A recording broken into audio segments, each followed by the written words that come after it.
मधुबन के बाबा, मधुबन के बाबा मुरली वाले, आपका क्या कहना,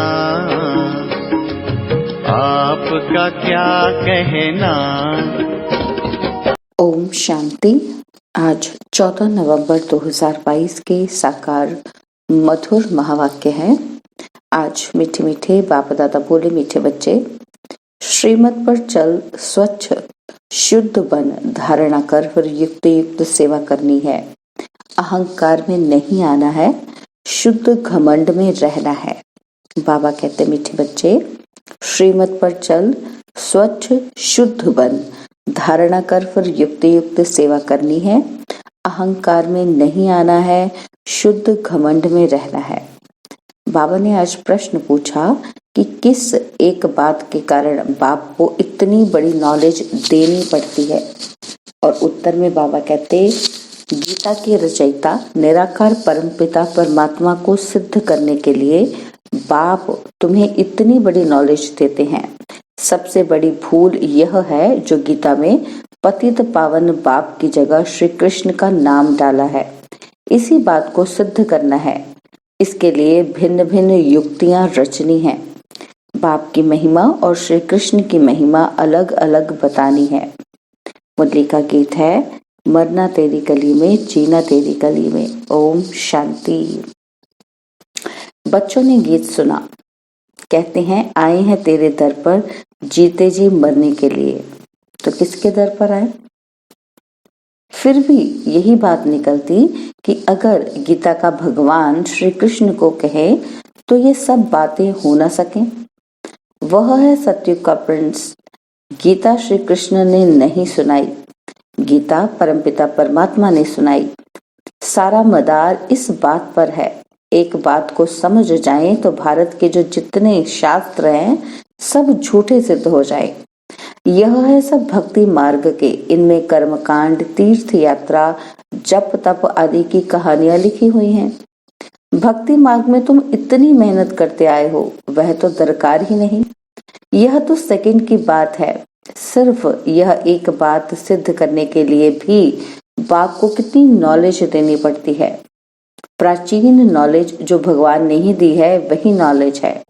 सारी बात गीता पर है। परमपिता परमात्मा ने ही आकर देवी देवता धर्म की स्थापना, अर्थ, सहज राजयोग और ज्ञान सिखलाया है, जो अब प्राय लोप है। मनुष्य समझते हैं श्री कृष्ण फिर आकर गीता सुनाएगा, परंतु अब तुमको ये अच्छी तरह सिद्ध करना है कि गीता परमपिता परमात्मा ने, जो ज्ञान का सागर है, उसने सुनाई है। श्री कृष्ण की महिमा और परमपिता परमात्मा की महिमा अलग अलग है। वह है सतयुग का प्रिंस, जिसने सहज राजयोग से राज्य भाग्य पाया है। पढ़ते समय नाम रूप और है, और फिर जब राज्य पाया है तब और है। पहले पतित है फिर पावन बना है, यह सिद्ध कर बताना है। पतित पावन श्री कृष्ण को कभी नहीं कहेंगे, पतित पावन है ही एक बाप। अब वही श्री कृष्ण की आत्मा जो काली अर्थात श्याम बन गई है, अब फिर से पतित पावन द्वारा राजयोग सीख भविष्य पावन दुनिया का प्रिंस बन रही है। यह सिद्ध कर समझाने में युक्तियां चाहिए। फॉरेनर्स को सिद्ध कर बताना है। नंबर 1 है ही गीता, सर्वशास्त्रमयी श्रीमत भगवत गीता माता। अब माता को जन्म किसने दिया? बाप ही माता को अडॉप्ट करते हैं। ऐसे नहीं कहेंगे कि क्राइस्ट ने बाइबल को अडॉप्ट किया। क्राइस्ट ने जो शिक्षा दी उनका बाइबल बनाकर पढ़ते रहते हैं। अब गीता की शिक्षा किसने दी जो कि पुस्तक बनाकर पढ़ते रहते हैं? ये किसी को पता ही नहीं, और सबके शास्त्रों का पता है। यह जो सहज राजयोग की शिक्षा है वह किसने दी, यह सिद्ध करना है। दुनिया तो दिन प्रतिदिन तमो प्रधान होती जाती है। ये सब ख्यालात स्वच्छ बुद्धि में ही बैठ सकते हैं। जो श्रीमत पर नहीं चलते उनको धारणा भी नहीं हो सकती। श्रीमत कहेगी तुम बिल्कुल समझा नहीं सकते हो, तो बाबा फट से कह देंगे। मुख्य बात यह है कि गीता का भगवान परमपिता परमात्मा है, वही पतित पावन है। मनुष्य तो सर्वव्यापी कह देते हैं, वह ब्रह्म तत्व कह देते। जो आता है वह कह देते, बिगर समझ। भूल सारी गीता से निकली है, जो गीता का रचयिता श्री कृष्ण को कह दिया है, तो समझाने के लिए युक्तियां रचनी पड़ी। गुप्ता जी को भी कहते थे कि बनारस में यह सिद्ध कर समझाओ कि गीता का भगवान श्री कृष्ण नहीं। अब दिल्ली में सम्मेलन होता है, सब रिलीजियस मनुष्य को बुला रहे हैं क्या कि क्या उपाय करें जो शांति हो जाए। अब शांति स्थापन करना इनके हाथ में तो है ही नहीं। कहते भी हैं कि पतित पावन आओ, फिर यह पतित कैसे शांति स्थापन कर सकते हैं, जबकि बुलाते रहते हैं, परंतु पतित पावन को जानते नहीं। कह देते हैं रघुपति राघव राजा राम, वह तो है नहीं, झूठा बुलावा करते हैं, जानते कुछ भी नहीं है। अब ये कौन जाकर बताए। बड़े अच्छे अच्छे बच्चे चाहिए। ऐसे बहुत हैं जो अपने को बहुत ज्ञानी समझते हैं, परंतु है कुछ भी नहीं। मिसाल है चूहे को मिली हल्दी की गांठ, नंबरवार हैं। तो इसमें बड़ी युक्ति चाहिए कि जिससे सिद्ध हो जाए कि गीता भगवान ने रची है। वह कह देते हैं कोई भी हो, है तो सब भगवान। बाबा कहते हैं भगवान उवाच, मैं उस श्री कृष्ण की आत्मा जो 84 जन्म पूरे कर अंतिम जन्म में है, उनको एडॉप्ट कर ब्रह्मा बनाए, उन द्वारा गीता ज्ञान देता हूँ। वह ब्रह्मा फिर सहज राजयोग से फर्स्ट प्रिंस सत्युग का बन जाता है। यह समझानी और कोई की बुद्धि में नहीं है। तुम बच्चों में भी यथार्थ रीति अभी वह शुद्ध घमंड आया नहीं है। इतनी प्रदर्शनी आदि करते हैं, अर्जुन सिद्ध नहीं करते। पहले यह भूल सिद्ध कर बतानी है कि श्रीमद् भगवत गीता है सर्व शास्त्रों का माई बाप। उसका रचयिता कौन था? जैसे क्राइस्ट ने बाइबल को जन्म दिया, वह है क्रिश्चियन धर्म का शास्त्र। अच्छा, बाइबल का बाप कौन? तो क्राइस्ट ही है ना, तो उनको माई बाप नहीं कहेंगे? कहेंगे? मदर की तो वहां बात ही नहीं। यह तो यहाँ माता पिता है। क्रिश्चियन ने रीस की है श्री कृष्ण के धर्म से, वह क्राइस्ट को मानने वाले हैं। अब गीता किसने सुनाई, उससे कौन सा धर्म स्थापन हुआ, यह कोई नहीं जानते। कभी नहीं कहते कि पतित पावन परमपिता परमात्मा ने यज्ञ रचा। गोले के चित्र से समझ सकेंगे कि बरोबर परमपिता परमात्मा ने ज्ञान दिया है। राधे कृष्ण तो सत्युग में बैठे हैं, उन्होंने अपने को ज्ञान नहीं दिया, ज्ञान देने वाला दूसरा चाहिए। कोई ने तो उसको पास कराया होगा ना। यह रजाई प्राप्त करने का ज्ञान किसने दिया? किस्मत आप ही तो नहीं बनती। किस्मत बनाने वाला बाप या टीचर होता है। गुरु तो गति देते, परंतु गति सदगति का भी कोई अर्थ नहीं समझते। सदगति प्रवृत्ति मार्ग वालों की होती है, गति माना सब बाप के पास जाते हैं। ये बातें कोई समझते नहीं हैं। वह तो भक्ति के बड़े बड़े दुकान खोल बैठे हैं, सच्चे ज्ञान का एक भी दुकान नहीं। सब हैं भक्ति के। बाप कहते हैं यह वेद शास्त्र आदि सब भक्ति मार्ग की सामग्री है। यह यप तप आदि करने से मैं नहीं मिलता हूँ। मैं तो बच्चों को ज्ञान देकर पावन बनाता हूँ, सारी सृष्टि की सदगति करता हूँ। वाया गति में जाकर सदगति में आना है। सब तो सत्युग में नहीं आएंगे। यह ड्रामा बना हुआ है जो कल्प पहले तुमको सिखाया था। जो चित्र बनाए थे वह अब भी बनवा रहे हैं। यह जो बड़ी भूल है वह सिद्ध हो जाए, फिर युक्ति से चित्र बनाएंगे। कहते हैं 3 धर्मों की टांगों पर सृष्टि खड़ी है। एक देवता धर्म की टांग टूटी हुई है, इसलिए हिलती रहती है। पहले एक टांग पर सृष्टि बड़ी फर्स्ट क्लास रहती। एक ही धर्म था जिसको अद्वैत राज्य कहा जाता है। फिर वह एक टांग गुम हो 3 टांगे निकली हैं, जिसमें कुछ भी ताकत नहीं रहती। आपस में ही लड़ाई झगड़ा चलता रहता है। धनी को जानते ही नहीं, निधन के बन पड़े हैं। तो समझाने की बड़ी युक्ति चाहिए। प्रदर्शनी में भी मुख्य यह बात समझानी है कि गीता का भगवान श्री कृष्ण नहीं, परमपिता परमात्मा है, जिसका बर्थ प्लेस भारत है। श्री कृष्ण है साकार और वह है निराकार, उनकी महिमा अलग है। ऐसे युक्ति से कार्टून बनाना चाहिए जो सिद्ध हो जाए कि गीता परमात्मा ने गाई और श्री कृष्ण को ऐसा बनाया। कहते हैं ब्रह्मा का दिन और ब्रह्मा की रात भक्ति। ब्रह्मा का दिन क्या है? ज्ञान, और ब्रह्मा की रात भक्ति, और अभी है रात। सत्युग स्थापन करने वाला कौन? ब्रह्मा आया कहां से? सूक्ष्म वतन में भी वह कहां से आया? तो प्रजापिता ब्रह्मा को परमात्मा अडॉप्ट करते हैं। परमपिता परमात्मा ही पहले पहले सूक्ष्म सृष्टि रचते हैं, वहां ब्रह्मा दिखाते हैं, वहां प्रजापिता होता नहीं। तो प्रजापिता ब्रह्मा कहां से आया? यह बातें कोई समझ न सके। श्री कृष्ण के अंतिम जन्म में इनको परमपिता परमात्मा ने अपना रथ बनाया है। यह किसी की बुद्धि में नहीं है, यह बड़ा भारी क्लास है। टीचर जानते हैं ये स्टूडेंट कौन सा है? जानते हैं?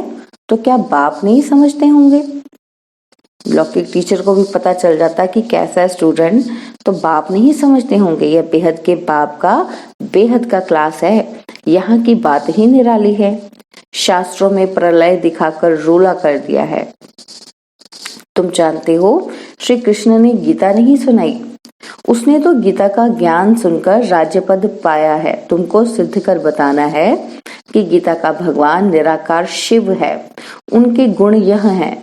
इस भूल के कारण ही भारत कौड़ी जैसा बना है, और अभी परमपिता परमात्मा ने ज्ञान का कलश माताओं पर रखा है।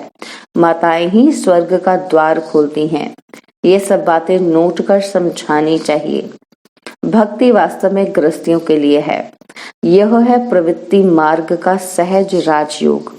हम सिद्ध कर समझाने के लिए आए हैं। बच्चों को युक्ति युक्त काम करना है, बच्चों को ही बाप का शो करना है। सदैव हर्षित मुख, अचल स्थिर मस्त रहना है। आगे चलकर ऐसे बच्चे निकलते जरूर हैं।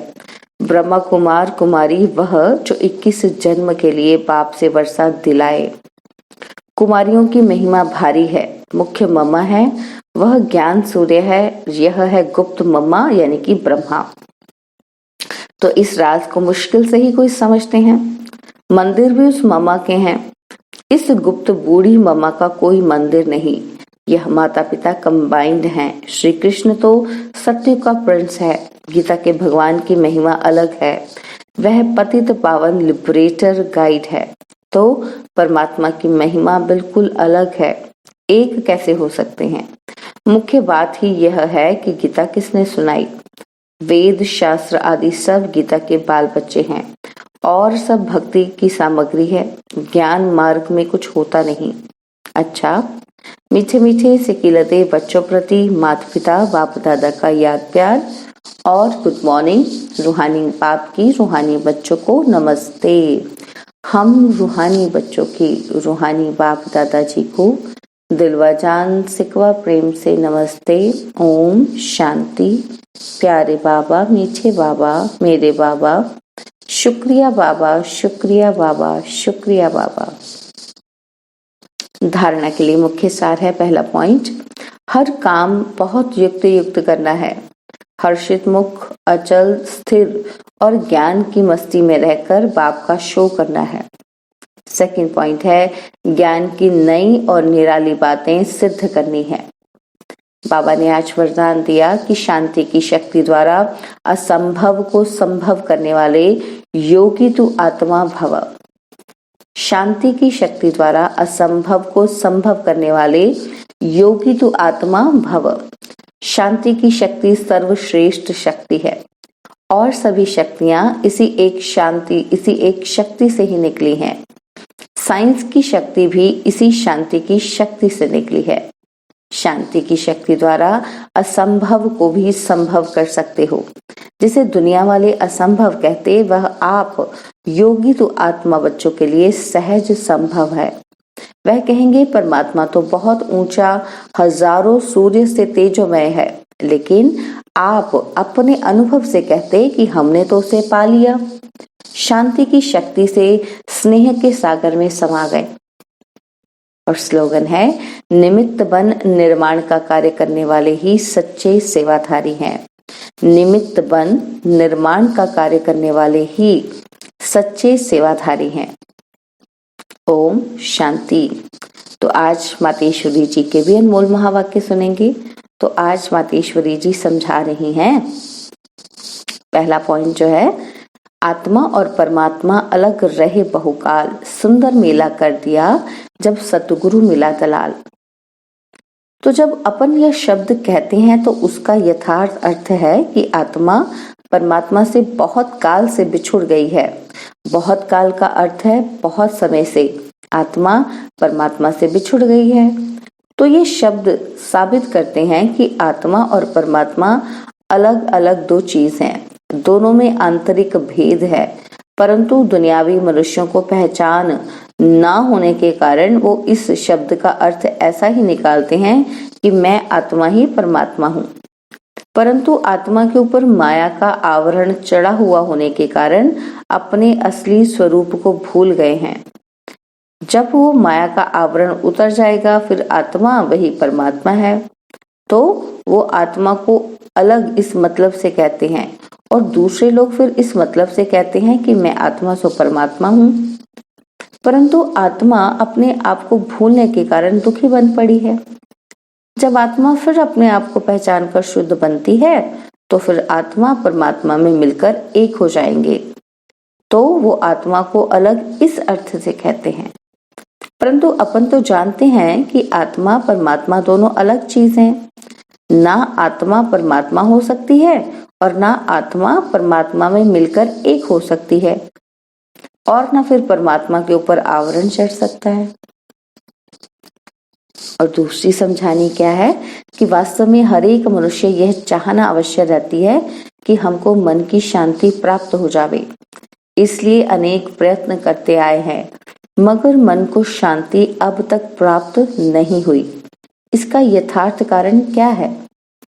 अब पहले तो ये सोच चलना जरूरी है कि मन की अशांति की पहली जड़ क्या है।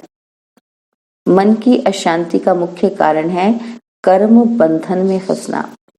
जब तक मनुष्य इन 5 विकारों के कर्म बंधन से नहीं छूटे हैं तब तक मनुष्य अशांति से छूट नहीं सकते। जब कर्म बंधन टूट जाता है तब मन की शांति अर्थात जीवन मुक्त स्थिति को प्राप्त कर सकते हैं। अब सोच करना है ये कर्म बंधन टूटे कैसे और उसे छुटकारा देने वाला कौन है। यह तो हम जानते हैं कि कोई भी मनुष्य आत्मा किसी भी मनुष्य आत्मा को छुटकारा दे नहीं सकती। यह कर्म बंधन का हिसाब किताब तोड़ने वाला सिर्फ एक परमात्मा है। वही आकर इस ज्ञान योग बल से कर्म बंधन से छुड़ाते हैं। इसलिए ही परमात्मा को सुखदाता कहा जाता है। जब तक पहले यह ज्ञान नहीं है कि मैं आत्मा हूँ तो असल में मैं किसकी संतान हूँ, मेरा असली गुण क्या है, जब यह बुद्धि में आ जाए तब ही कर्म बंधन टूटे। अब यह नॉलेज हमें परमात्मा द्वारा ही प्राप्त होती है। गोया परमात्मा द्वारा ही कर्म बंधन टूटते हैं। ओम शांति। और अब यह एक बहुत अच्छी वीडियो भी जरूर देखें।